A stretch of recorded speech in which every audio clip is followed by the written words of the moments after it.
সেদিন আমি আল্লাহর সামনে চোখ তুলে তাকাবে, সেদিন আমি আল্লাহর চোখের দিকে তাকিয়ে একটা প্রশ্নের উত্তর দিবে। সেদিন আমি আল্লাহর মুখোমুখি হলে আমার দিকে চোখ ফিরে দেখবে। খোদার কসম আল্লাহ বলে, বান্দা এই সক্ষমতা থাকবে,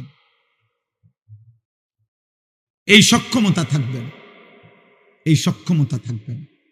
আল্লাহ এবার বলেন, তো মাথা নিচের দিকে দিয়ে নাফরমান চোখের পানি ফেলতে ফেলতে বলবে, রব্বানা আবসারনা ওয়া সামি'না, আল্লাহ জাহান্নামের দৃশ্য যা দেখার তা তো দেখলাম, যা শুনবার আযাবের ঘোষণা তা তো শুনলাম, ফারজি'না, অতএব মাওলা আপনার কাছে মুখোমুখি হয়ে মাথা নিচের দিকে নামিয়ে অপরাধী হিসাবে স্বীকৃতি দিয়ে আজ শুধু একটা আবদার, আমার একটা বারের জন্য দুনিয়ায় ফেরত দেন, আর একবার আমারে দুনিয়ায় যেতে দেন, না আমাল সালিহান, এবার গেলে সত্যি সত্যি আমি নেক আমল করব, গুনাহ ছাড়ব, সেজদা দেব, আপনার গোলামি করব। কেন?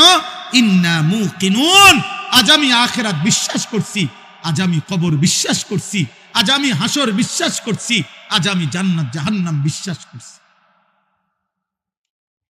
অতএব আপনি আমারে আরেকবার দুনিয়ায় ফেরত যেতে দেন।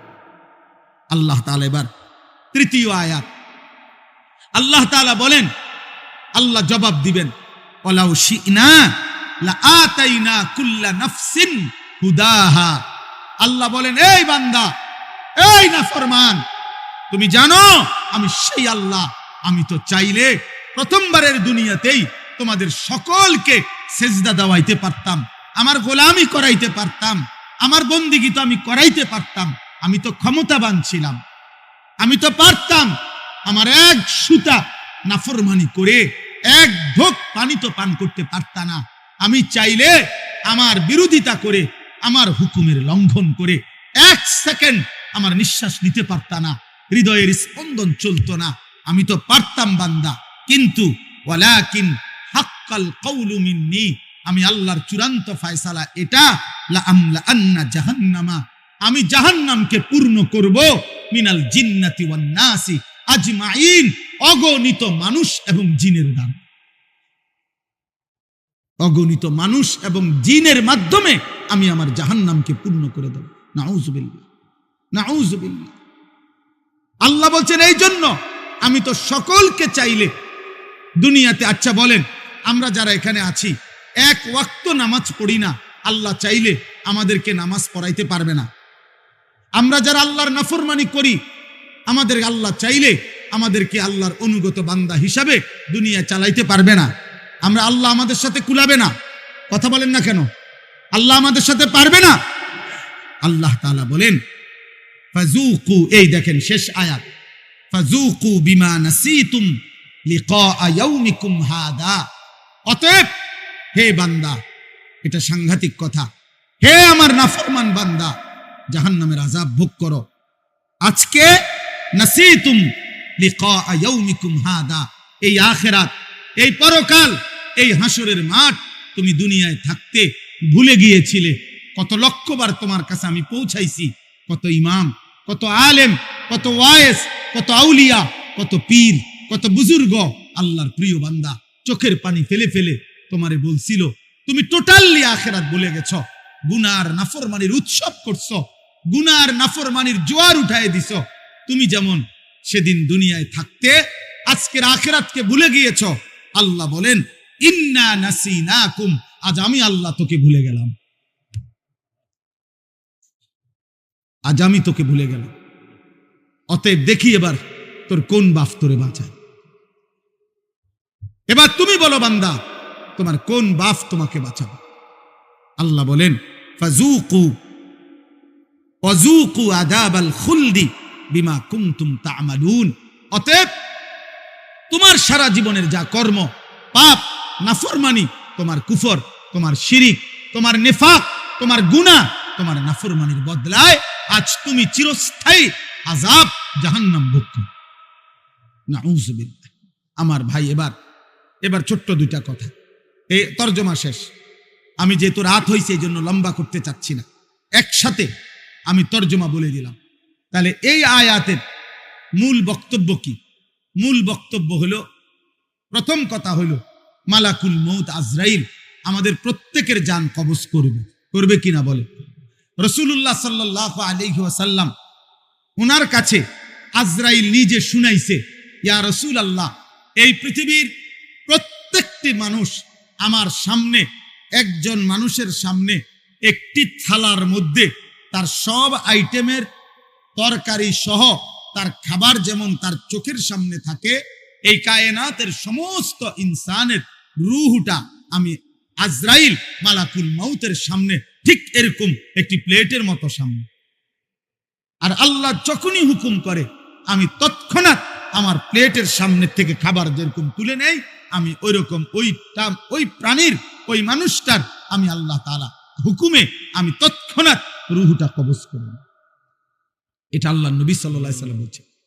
2 নম্বরে আল্লাহ নবী সাল্লাল্লাহু আলাইহি ওয়াসাল্লাম বলেন, হে আমার উম্মত, মালাকুল মউত আজরাইল প্রত্যেক মানুষের কাছে যখন জান কবজ করতে আসে, এই জান কবজ করতে আসলে আজরাইল কারো কাছে তাকে না দেখাইয়া জান কবজ করে না। প্রত্যেক ইমানদার হোক নাফরমান হোক, আজরাইল আগে আইসা দাঁড়ায়, এরপরে জান কবজ করে। এই দাঁড়াইবার সময় হাদিসের মধ্যে আছে, মালাকুল মউত আজরাইল যখন এসে দাঁড়ায়, তো নাফরমান আর পাপী তার সামনে আজরাইল যখন দাঁড়ায়, এতটা বিভৎস, এতটা কুৎসিত, এতটা জঘন্য ভয়ানক আগুনের লেলিহান শিখাওয়ালা আকৃতি নিয়ে দাঁড়ায়। তাফসীরে আছে, ইব্রাহিম আলাইহিস সালাম জীবনে একবার আজরাইলের নাফরমানের সামনে কেমনে দাঁড়ায় এই আকৃতিটা একবার দেখতে চাইছিলেন। আজরাইল দেখাইছেন, ইব্রাহিম আলাইহিস সালাম চিৎকার করে বেহুশ হয়ে গেছেন। আর হুঁশ আসার পরে ইব্রাহিম নবী বলছেন, হে মালাকুল মউত, খোদার কসম, জাহান্নামের আযাব লাগবে না, কবরের আযাব লাগবে না। তুমি মালাকুল মউতের এই ভয়ঙ্কর দৃশ্য কোন নাফরমান পাপী, কোন মুশরিক বেঈমান একবার দেখলেই তার সারা জিন্দেগীর গুনার শাস্তির জন্য এটাই যথেষ্ট, এটাই যথেষ্ট, এটাই যথেষ্ট। আজকে যুবক ভাই, আজকে বয়স্ক বাবা, আপনারা আমরা সবাই খামখেয়ালি করছেন। আমার কাছে কিতাব আছে, কিতাবে লিখছে ঈসা আলাইহিস সালাম নূহ নবীর একজন বংশধরকে কবর থেকে উঠাইছিলেন। কবর থেকে উঠাবার পরে ঈসা নবী উনার বংশধরকে জিজ্ঞেস করছে, হে নূহ নবীর বংশধর, আপনি দুনিয়ার মধ্যে কতদিন হায়াত পাইছেন? তখন ওই নূহ নবীর বংশধর বলছে 450 বছর। তখন ঈসা আলাইহিস সালাম জিজ্ঞেস করছে, এই 450 বছরের ভিতরে আপনার চুল দাড়ি সাদা হইছে কোন দিন, কত বছর বয়সে? নূহ আলাইহিস সালামের বংশধর বলছে, হে ঈসা নবী, আল্লাহর কসম 450 বছর পর্যন্ত আমার একদিন, 1 সেকেন্ডের জন্য চুল দাড়ি কোনোদিন সাদা হয় নাই। 450 বছরে কালো ছিল। কিন্তু খোদার কসম, মালাকুল মউত আজরাইল যখন জান কবজ করে, জান কবজের ওই কয়েক সেকেন্ড রূহ কবজ করার কষ্ট আর যন্ত্রণায় আমার 450 বছরের কালো চুল দাড়ি নিমিষেই সাদা হয়ে, নিমিষেই সাদা হয়ে। আরো শুনেন আমার দোস্ত, কিতাবের মধ্যে আছে রাসূলুল্লাহ সাল্লাল্লাহু আলাইহি সাল্লামের একজন বিখ্যাত সাহাবী আমর ইবনে আস রাদিয়াল্লাহু তাআলা আনহু, তিনি বলছেন, ওনার সন্তান ওনার মৃত্যুর পূর্ব মুহূর্তে নবীর সাহাবীকে জিজ্ঞেস করছে, আব্বা, এই মুহূর্তে আপনি নবীর একজন মহান সাহাবী, আপনার মৃত্যুর যন্ত্রণা আজরাইলের রূহ কবজ করার পূর্বে কেমন লাগতেছে? হযরত আমর ইবনে আস বলছে, ইয়া বুনাইয়া কাআন্না জিবালাদ দুনিয়া আলা সাদরি, হে আমার প্রিয় সন্তান, আমার মনে হইতেছে পৃথিবীর সবগুলো পাহাড় আমার বুকের উপরে চাপ দিয়ে রাখছে। পৃথিবীর সমস্ত পাহাড় আমার বুকে চাপ দিয়ে রাখছে। দোস্ত আমার, দোস্ত আমার, বন্ধু আমার, সাকরাতুল মউত, মৃত্যু যন্ত্রণা, মৃত্যু বড় ভয়ানক বিষয়, মৃত্যু বড় ভয়ানক বিষয়, মৃত্যু বড় ভয়ানক বিষয়। এই পৃথিবীতে মৃত্যুর ভাবনা, মৃত্যুর কথা যার স্মরণ থাকে না, মৃত্যুর কথা যার মনে নাই, তার জীবনটাই নাফরমানের জীবন হইতে পারে। কোন ইমানদার অথবা কোন বিবেকবান যে চোখের সামনে মৃত্যু দেখছে সে অহংকার করে কেমন? যে চোখের সামনে অনিশ্চিত মৃত্যু দেখে সে দুনিয়া নিয়া এত পাগল পারা হয় কেন? আল্লাহ বলেন আমার সামনে মাথা নুয়ে থাকবে আর বলবে আল্লাহ আমি সব দেখছি, জাহান্নামের আযাব দেখছি, আমার দুনিয়ায় ফেরত দেন। আল্লাহ বলবে না বান্দা, না বান্দা, আমার বাপ এত মৃত্যু, এত লাশ, এত মানুষের জানাজা দেখবার পরে এই ঈদগাহ মাঠে কত মানুষের জানাজা হয় না? কথা বলেন না? আপনাদের কবরস্থান নাই? এখানে একজন মানুষ আছেন যে কোনোদিন কবর দেখেন নাই? বলে না ভাই? একজন মানুষ আছে যে কখনো লাশ দেখে নাই, কোনো জানাজা পড়ে নাই? এত মৃত্যু, এত লাশ, এত জানাজা, আমাদের একটা বারও যদি আখিরাত মনে না করায়, এর কেমন শক্ত পাষাণ দিল হইল বাপ। এই যুবক ভাই, রাত অনেক হয়েছে আব্বা, তোমরা যে কয়জন আছো আমি হাত জোড় করে দোস্ত আমার বলি না বাপ, কেমনে তুমি এত মৃত্যু দেখে, তোমার পূর্বপুরুষের কেউ দুনিয়ায় নাই, তুমি এক ওয়াক্ত নামাজ পড়ো না, এত শক্ত, এত পাষাণ কেমনে হইল আব্বা? আরে আব্বা, দুনিয়ার মেম্বার, চেয়ারম্যান, দুনিয়ার কোন নেতা মেতার বিরোধিতা করিলে হইতে পারে সাময়িক কিছু যন্ত্রণা হইতে পারে, পেরেশানি হইতে পারে, কিন্তু এত বড় সৃষ্টিকর্তার নাফরমানি করে যাবা কোথায়? যাবা কোথায় বাপ? একটা ছেলে বলো, একজন বাবা বলেন আজকে 30 বছর যারা সুদ খাইতেছেন, প্রতিদিন যাদের ঘরে রঙিন টেলিভিশন চলে, যাদের স্ত্রী ছেলে মেয়ে নামাজ পড়ে না, আপনি বলেন না আব্বা এগুলা কি গুনাহ না?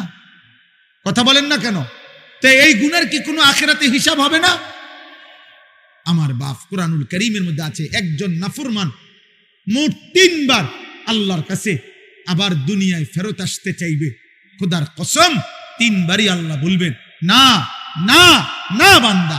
একবার যখন জান কবজের সময় হয়, আজরাইলের ভয়ানক এই বিভৎস কুৎসিত চেহারা দেখে নাফরমান চিৎকার দিয়া বলবে, পৃথিবীবাসী শুনবে না। আল্লাহ বলছে, নাফরমান বলবে রব্বির জিউন, আল্লাহ দুনিয়ায় আর কিছুদিন থাকতে দেন, নেকামল করব। আল্লাহ বলবেন না। আরেকবার হাসরের ময়দানে খোদার কসম ফেরেশতারা, তাফসীরের মধ্যে আছে, কোরআনে আছে, ওয়াজিআ ইয়াউমাইদিন বিজাহান্নাম, 70,000 আগুনের শিকল দিয়া বাইদা ফেরেশতারা জাহান্নামকে টেনে হাসরের ময়দানে এনে দাঁড় করাবে। এই হাসরের ময়দানে যখন জাহান্নামের দিকে এক নজর তাকাবে, তখন জাহান্নামীর এই দৃশ্য দেখে জাহান্নামী নাফরমান চিৎকার দিয়া আল্লাহকে বলবে, আল্লাহ আমারে দুনিয়ায় ফেরত যেতে দেন। আল্লাহ বলবে না। এই দ্বিতীয়বার। আর তৃতীয়বার হলো যখন জাহান্নামীকে জাহান্নামে ফেলা হবে, প্রতি মুহূর্তে, প্রতি সেকেন্ড, রব্বে কাবার কসম, মিনিট মিনিট জাহান্নামী শুধু চিৎকারই করবে আর বলবে, আল্লাহ দুনিয়ায় ফেরত যেতে দেন, দুনিয়ায় ফেরত যেতে দেন, দুনিয়ায় ফেরত যেতে দেন, নেকামল করবো রে মাওলা, নেকামল করবো রে মাওলা, নেকামল করবো রে মাওলা। আল্লাহ বলবেন, আমি হায়াত দিছি তো বান্দা, আমি আমার প্রতিনিধি পাঠিয়েছি তো বান্দা, তুমি আমার কথা গুরুত্ব দাও নাই। এইভাবে বলতে বলতে কোরআনে আছে শেষ পর্যন্ত আল্লাহ, এটা মারাত্মক বিষয়, শেষ পর্যন্ত আল্লাহ একটা পর্যায়ে জাহান্নামীকে বলবে, ফালাখসাউ ফিহা ওয়ালা তুকাল্লিমুন, আমার নাফরমান বান্দা আর একটা কথা বলবি না, তুই জাহান্নামে পড়ে থাক, আর কোনো শব্দ বের করবি না, আর মুক্তি চাইবি না দুনিয়া যাওয়ার জন্য, আর মুখ দিয়ে আর বলতেও পারবি না। এই আল্লাহ যখন বলবে ওয়ালা তুকাল্লিমুন, হে বান্দা আর কথা বলো না, খোদার কসম তাফসীর মাআরিফুল কোরআনে লিখছে, তখন জাহান্নামীর জবান দিয়া আর কোনো শব্দ বের হবে না। এবার যা বের হবে তা হয় কুকুর, নাই তো গাধার বিকট আওয়াজ। জাহান্নামীর জবান থেকে কুত্তার আওয়াজ বের হবে, গাধার আওয়াজ। এই জন্য রাত গভীরে দোস্ত আমার, কবরবাসীদের মৃত্যু, মরহুম মাওলানা সাহেবের মৃত্যু, আর এই আমাদের স্বজনদের মৃত্যু, এই সব মৃত্যুর কথা স্মরণ করে আমাদের এটা উচিত ভাবা। আমাদের গন্তব্য আমাদের আখিরাত, আমাদের গন্তব্য আমাদের কবর, আমাদের গন্তব্যই আমাদের চলে যাওয়া, আমাদের চলে যাওয়া। এই রং তামাশার এই দুনিয়ায় আমরা বেশি বাড়াবাড়ি করছি। দেন সবচেয়ে বড় কথা হইল আমাদের কিশোর যুবক অধিকাংশ নামাজ পড়ছে না, আর আমাদের বাপ চাচা দাদা মা আমাদের অভিভাবকরা অধিকাংশই ছেলে মেয়ে বউ বাচ্চার ইমান আমল নামাজ ওদের হালাল হারাম পাক নাফাক এটা নিয়ে কোনো যত্নবান নাই। সবাই ব্যস্ত বিল্ডিং দালান ঘর বাড়ি সোফা খাট ফার্নিচার এই নিয়েই ব্যস্ত। আরে বাবা, আপনার ছেলে এক ওয়াক্ত নামাজ পড়ে না, কার লাগা বিল্ডিং বানাইতেছে? আপনার বিবি টোটালি পর্দা করে না, কার জন্য ঘর বানাইতেছে? কার জন্য ঘর বানাইতেছে? কার জন্য মাথার ঘাম পায়ে ফেলছে? বলেন বলেন, আপনার বলেন। আল্লাহ তাআলা তো ওয়াদা দিছে, লা আমলা আন্না জাহান্নাম, আমি জাহান্নাম পূর্ণ করব মানুষ দিয়া, মানুষ দিয়া। কোরআনুল কারীমের মধ্যে আছে জাহান্নামের মধ্যে মানুষ ফেলবে আর আগুন আরো বাড়বে, আবার ফেলবে আগুন বাড়বে। একটা পর্যায়ে মহান আল্লাহ জিজ্ঞেস করবে, হালিম তালাতি, হে জাহান্নাম পূর্ণ হইছিনি তোমার জাহান্নাম? ওয়া তাকুলু হাল মিন মাজিদ, জাহান্নাম কেবল বলবে, আয় মাওলা আরো চাই, আরো চাই, আরো দেন, আরো দেন, আরো দেন, আরো দেন, আরো দেন। আবারও ফেলবে ফেরেশতা জাহান্নামের মধ্যে মানুষকে, আর জাহান্নাম বলবে হাল মিন মাজিদ, এই রব আরো চাই, আমার জায়গা আরো খালি, আরো খালি, আরো খালি। হাদিসের মধ্যে আছে মহান আল্লাহ তার কুদরতি পাবে, আল্লাহ তাআলা সর্বশেষ আল্লাহ থামাবে, হে জাহান্নাম এবার থাম।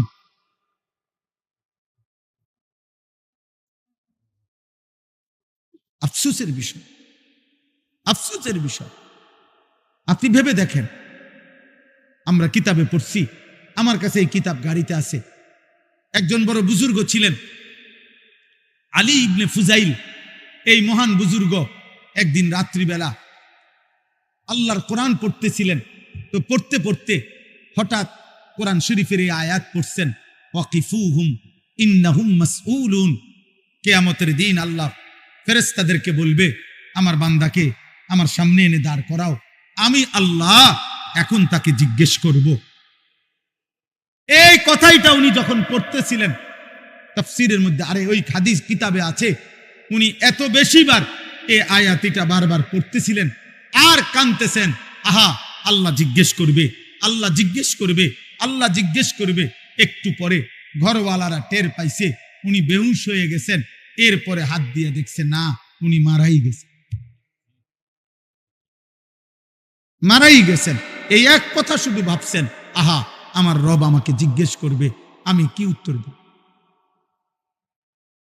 আমার রব আমাকে জিজ্ঞেস করবে, আমার মালিক বলবে, আনিস 365 দিনে কোনো দিন ফজরের নামাজ পড়লা না? আমার ভোরের আলো তোমায় কখনো দেখলো না? প্রতিটা দিন সূর্যের আলো, এই ভোরবেলা যে আমি সূর্য উঠাইলাম তোমার জন্য উঠাইছিলাম। আমি তো আল্লাহ, সূর্য ছাড়াও আমি তো আছি, আমি তো তোমার জন্য ভোর এনেছিলাম, তুমি আমার সেজদা দিলা না? আমি তো তোমার জন্য রাত্র ডুবাইছিলাম, সূর্য অস্ত গিয়েছিল, তুমি মাগরিব পড়লা না? তুমি এশার নামাজ পড়লা না? কি উত্তর হবে আব্বা বলে? এজন্য আমি সব সময় বলি, ওই মৃত মানুষের রুহের মাগফিরাত এটার চাইতে বেশি দরকার আমাদের জীবিত মানুষের হেদায়েতের ফিকির। যে কবরে চলে গেছে তিনি তো চলেই গেছেন, উনি ওনার ভালো মন্দ নিয়া উনি তো কবরে চলেই গেছেন, উনি আর ফিরবেন না, আর সুযোগ হবে না। উনি হাজার বুঝলেও, এই কবর থেকে চিৎকার করলেও উনি তো আর এই জমিনে আসবে না। কিন্তু আমরা তো এখনো বেঁচে আছি, আমাদের তো এখনো সুযোগ ছিল, আমরা তো পারতাম আজও আল্লাহকে সেজদা দিতে, আমরা তো পারতাম আল্লাহকে ডাকতে, পারতাম আল্লাহকে ডাকতে। অতএব এই রাত গভীরে আমার কথা আমি এতটুকুই আজকে বললাম, আমরা প্রত্যেকে ইনশাআল্লাহ নিজের আখেরাত, নিজের কবর, নিজের মৃত্যু, এই অনিবার্য বাস্তবতাকে আমরা স্মরণ করে আমরা আখেরাতকে, নিজের জীবনকে সাজাবার চেষ্টা করব। বলেন ইনশাআল্লাহ। যুবক ভাই, তোমরা ফজরের নামাজ পড়ো ভাই। প্রিয় ভাই, তোমাদের অনেক ছেলে আব্বা চুল চেহারা লেবাস পোশাক দেখলে বোঝা যায় শরীর নাফাক, পেশাব করে পানি নাও না, নারী ছবি অস্থি দৃশ্য দেখে দেখে নিজেদের চেহারাটা নষ্ট করে ফেলছ।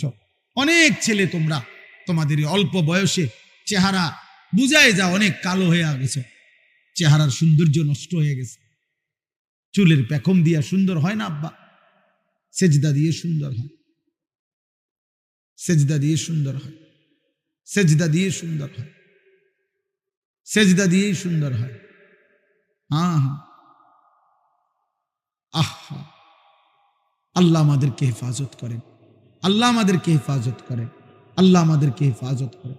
রব্বুল আলামিন এই কপাল আমাদের বানিয়েছেন সেজদার জন্য। এই পৃথিবীর কোনো কাজে কপাল লাগে না।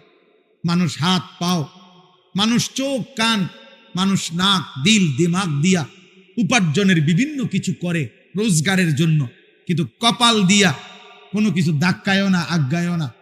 কপাল দিয়া কোনো কাজ, পৃথিবীর উপার্জনের কোনো কাজ কপাল দিয়ে হয় না। তাহলে কপাল আল্লাহ কেন বানাইলেন? রব্বুল আলামিন বলছে, বান্দা কপাল আমি শুধুই সেজদার জন্য বানাইছি, কপাল বানাইছি শুধু সেজদার জন্য। এটা আলাদা, স্পেশাল স্পেশাল। আমি চাই তোমার কপাল নিচের দিকে নুইবে। তুমি যদি তোমার কপাল মাটির দিকে নাও, আমি আল্লাহ তোমার কপাল আরশে আজিমে নিয়ে আসবো। তুমি যাবা নিচের দিকে, আমি টেনে আনবো উপরের দিকে। এই জন্য বান্দা তো গেছে সেজদা দিতে নিচের দিকে, অথচ জান্নাত তো উপরের দিকে। বুঝেন নাই? জান্নাত কোথায়? 7 আসমানের ঊর্ধ্বে, জান্নাত উপরে। তো আমি যে সেজদা দিয়ে যাই নিচে, আল্লাহ বলেন হ্যাঁ তুমি নামো নিচে, আমি তুলবো তোমার এই জান্নাতে, আমি টেনে আনবো বান্দা, আমি টেনে আনবো। আর যদি তুমি নিজেই অহংকার করো, ঘাড় ফাঁক দাও, তুমি অহংকার করে মাথা সোজা করো যে কে হবে কার, কে কি করবে, আল্লাহ বলেন ওই অহংকারী ঘাড় আমি আল্লাহ নুয়াই দেব। এটাই আল্লাহ এখানে বলছেন, না কিছু রুউসিহিম, মাথা নুয়াইতে হবে, মাথা নুয়াইতে হবে। আল্লাহ তাআলা আমাদের প্রত্যেককে আখিরাতের ফিকির দান করে। যখনই যার সুযোগ হয়, প্রয়োজন হয়, চলে গেলে কোনো অসুবিধা নেই। কাজ থাকতে পারে, ক্লান্তি থাকতে পারে, শারীরিক দুর্বলতা থাকতে পারে, সারাদিন পরিশ্রম করছেন। এই দ্বিতীয় কথা হলো, সবগুলো মোবাইল হাতে ধরা যারা ভিডিও রেকর্ড করছেন, এগুলো বন্ধ করতে হবে। মোবাইল হাতে ধরে একজনও ভিডিও বা রেকর্ড করা যাবে না। আগেরটা তো একটু নরমে কইছি, এটা একটু শক্ত বললাম, এবং আশা করা যায় এটার উপরে আরেকটু শক্ত হবে। তার মানে ভিডিও করতে দেব না হাত ধরে, মোবাইল হাতে ধরে ভিডিও বা রেকর্ড করতে দেব না। যদি আমি কাউকে দেখি এরপরে আপনারা উঠাই দেব ধমক দিয়া, প্রয়োজনে লোক নিমু আপনার উঠাই দেওয়া লেগে। এই জন্য দয়া করে একজনও, ছোট বড় কেহই মোবাইল হাতে ধরে ভিডিও বা রেকর্ড করা যাবে না।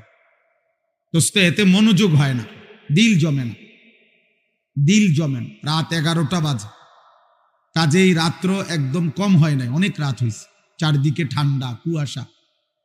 অতএব আমাদের প্রত্যেকেরই ঘরে ফেরা দরকার, কিছুটা সময় ঘুমানো দরকার, ফজরের নামাজ পড়া দরকার। আর তদুপরি সারা দিনের ক্লান্তির পরে আল্লাহ তাআলা কোরআনুল কারীমের মধ্যে বলছেন, ওয়াজআলনা নাওমাকুম সুবাতা, আমি আল্লাহ তোমাদের জন্য ঘুম বানিয়েছি। কেন বানিয়েছি? আল্লাহ নিজেই বলেন সুবাতান, অর্থ হইল তোমাদের ক্লান্তি কেটে দেওয়ার জন্য, দূর করার জন্য। সাবতুন অর্থ হইল কাটা, দূর করা। আল্লাহ বলেন তোমাদের ক্লান্তি দূর করার জন্য তোমাদের জন্য ঘুম আমি বানিয়েছি, আমি বানিয়েছি। ঘুম আল্লাহ তাআলার সৃষ্টি। ও আব্বা কথা বলো না, বাবা কথা বলো না, ঘুমাইলো শুয়েলো, তোমরা ছোট মানুষ, তো শরীর তো এটা আর কত বয়ে থাকবে। তাইলে ঘুম এটা আল্লাহর মখলুক। আমরা যে বলি আপনার 18,000 মখলুকাত, তো মনে করেন এটা সম্পর্কে আরো মতামত আছে।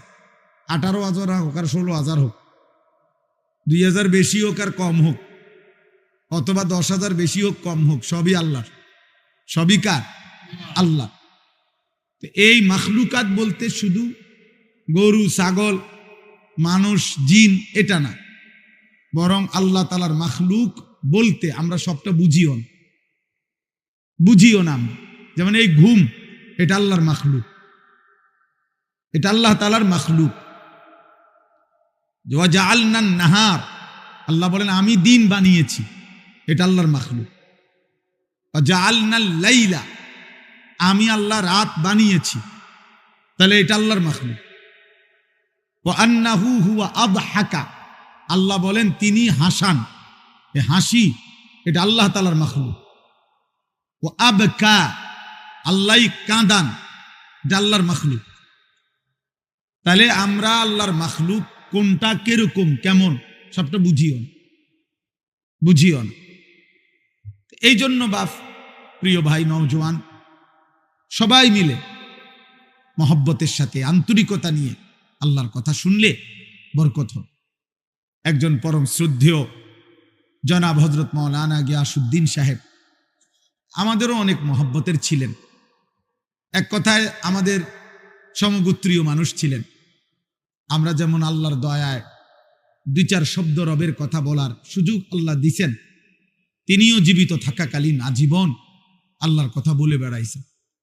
আমি নিজেও ওনাকে বহু মাহফিলে দেখছি।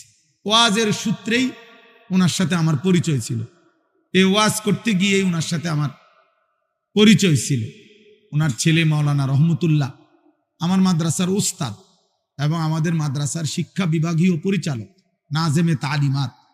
আলহামদুলিল্লাহ পুরা মাদ্রাসার 500 ছাত্র, 34 জন শিক্ষক কর্মচারী, পড়ালেখার সমস্ত বিষয় এই মাওলানাই সামলায় মাদ্রাসা। তো এই মাওলানা, আমি ওনাকে নিছিয়ে ওনার বাবার পরিচয়ের কারণে উনি শুধু বলছেন আমার একটা ছেলে দারুল আরকাম মাদ্রাসা থেকে ফারেগ হয়েছে, হুজুর তার জন্য একটা খেদমত দেখে। তা আমি বললাম যে আর কোথায় পড়ছে? বলছে যে আমার হাফেজ মাওলানা আবু হানিফ ভাই রসুলপুর মাদ্রাসায় পড়ছে। আবু হানিফ ভাই তো আবু হানিফ ভাই, আমার দোস্ত। এই জন্য দোস্তরে জিগাইছি, দোস্ত বলছে কোনো কথা নাই। আমিও বলছি আর কোনো কথা নাই। আলহামদুলিল্লাহ আল্লাহর দয়ায় জিন্দেগির প্রথম খেদমত আমাদের মাদ্রাসায় এখনো করছে। এই জন্য ভাই সবাই মিলে, একজন প্রিয় মানুষ তিনি ছিলেন, আপনাদের ভালোবাসার মানুষ ছিলেন। আমরা জানাজার সময়ও ছিলাম এবং গত বছরের মাহফিলও আমরা ছিলাম। আল্লাহ তাআলা আমাদের সবাইকে ঈমান আমলের জীবন দান করেন। একজন নেককার বাবা, নেককার সন্তান হওয়া সবটাই আল্লাহ তাআলার দয়া। একজন উপযুক্ত বাবা পাওয়া এটাও বহুত বড় নিয়ামত, এটাও বহুত বড় নিয়ামত। কত বাবা জানে না তার সন্তান কিভাবে গড়তে হয়, কত মা জানে না তার সন্তান কিভাবে গড়তে হয়। হাদিসের মধ্যে আছে, আল্লাহর নবী সাল্লাল্লাহু আলাইহি সাল্লাম বলেন, প্রত্যেকটি মানব সন্তান আল্লাহকে মানার পরিপূর্ণ যোগ্যতা নিয়ে ভূমিষ্ঠ হয়। মা মিন মাউলুদিন ইল্লা ইউলাদু আলাল ফিতরা, প্রতিটি মানব সন্তান সৃষ্টিগতভাবে আল্লাহর সমস্ত হুকুম মানার যোগ্যতা আল্লাহ তার শরীরের মধ্যে দিয়ে দেয়। কোরআনে আল্লাহ বলছেন, ফিতরাতাল্লাহিল্লাতী ফাতারান নাস আলাইহা। এই ছেলে, এই কথা বললে উঠাই দেবো এবার, একদম সাবধান। একটা ছেলে কথা বললে উঠাই দেবো। সোজা, এই ছেলে সোজা করো, সোজা করো। কে ফাজলামি করতে বসছে এখানে? সোজা, এই বাচ্চা সোজা হবে। এখানে মস্কারি করতে বসছে। ওর গায়ে শুইলা কেন? তোমার শোয়া দরকার, তুমি ঘরে যাও। জি, থামাইতে হবে, কাবজাব না থামাইলে আমি বলতে পারি না। তাহলে এই জন্য বললাম, আল্লাহ তাআলা বলেন আমি আল্লাহ সৃষ্টিগতভাবে আমাকে মানার যোগ্যতা দিয়ে সৃষ্টি করেছি। এবং আল্লাহ বলেন মৃত্যু পর্যন্ত আমি আল্লাহ বান্দার এই যোগ্যতা কখনোই তার থেকে সরাই না। লা তাবদীল লি খালকিল্লাহ, মানে 90 বছর পরেও যদি কোনো নাফরমান পাপী আল্লাহকে ডাকতে চায়, হতে পারে গত 90 বছর কোনোদিন সেজদা দেয় নাই, 90 বছর পরে মনে করেন কালেমা পড়ছে, তো আল্লাহ তাআলা বলেন আজও যদি চায় আমি আজই তাকে সেজদার তৌফিক দিয়ে দেব। মানে আমি সৃষ্টিগত এই যোগ্যতা কি করি না, সরাই না, কখনোই সরাই না, আমি নষ্ট করি না তার। যে কোনো সময় বান্দা চাইলে আমার গোলামি করতে পারে, কারণ আমিটা তার শরীরের মধ্যে সৃষ্টিগতভাবে আমাকে মানার, আমার গোলামি করার, আমাকে রুকু করার, সেজদা করার তৌফিক, যোগ্যতা আমি দিয়েছি। যালিকা দ্বীনুল কাইয়্যিম, এটা আমার অকাট্য বিধান, এটা আমার চূড়ান্ত ফয়সালা, এটা বদলাবে না। তো বলতেছিলাম রাসূলুল্লাহ সাল্লাল্লাহু আলাইহি সাল্লাম বলছেন, তাহলে সৃষ্টিগত এই যোগ্যতা নষ্ট করলো কে? এই মানুষটা কুফরি করে কেন এখন? এই মানুষটা এখন শিরিক করে কেন? তাহলে এই মানুষটা এখন মূর্তি পূজা করে কেন? আল্লাহ তো তাকে সৃষ্টিগতভাবে যোগ্যতাই দিয়েছিলেন। আখরাজাকুম মিন বুতুনি উম্মাহাতিকুম লা তা'লামুনা শাইআন। কোরআনে আল্লাহ বলেন, আল্লাহ তোমাদেরকে মায়ের পেট থেকে বের করে এনেছেন এই অবস্থায় যখন তোমরা কিছুই জানতে না, কিছুই জানতে না। আমি দিয়েছি তোমাদেরকে সব। দুনিয়ার থেকে জন্মের পরে পৃথিবীর কারো কাছ থেকে তোমার জ্ঞান আসে নাই, আমি দিছি। সমস্ত কিছু আমি তোমার মধ্যে দিয়ে রাখছি। আ'তা কুল্লা শাইইন খালকাহু সুম্মা হাদা। আল্লাহ বলেন, প্রত্যেক মানুষকে সৃষ্টি আমি করেছি, অতঃপর প্রত্যেক সৃষ্টিকে তার চলার পথের জন্য যে পরিমাণ দিক নির্দেশনা দরকার সেটা আমি দিয়েছি। এক কুকুর কেমনে বুঝে লাঠি আলগি দিলে ওই চলে যায় কেমনে? ও কেমনে বুঝে এটা দিয়ে আঘাত করলে ও ব্যথা পাবে, ও ক্ষতিগ্রস্ত হবে? ওটা কুত্তায় বুঝলো কেমনে? ও তো কোথাও পড়ে নাই, কোথাও পড়ে নাই। তাহলে একটা জানোয়ারও তো তার প্রয়োজন পরিমাণ বুঝ আল্লাহ তাকে দিছে। আল্লাহ বলেন, আমি দিয়েছি, আমি দিয়েছি, যার যেটুকু লাগবে ততটুকু আমি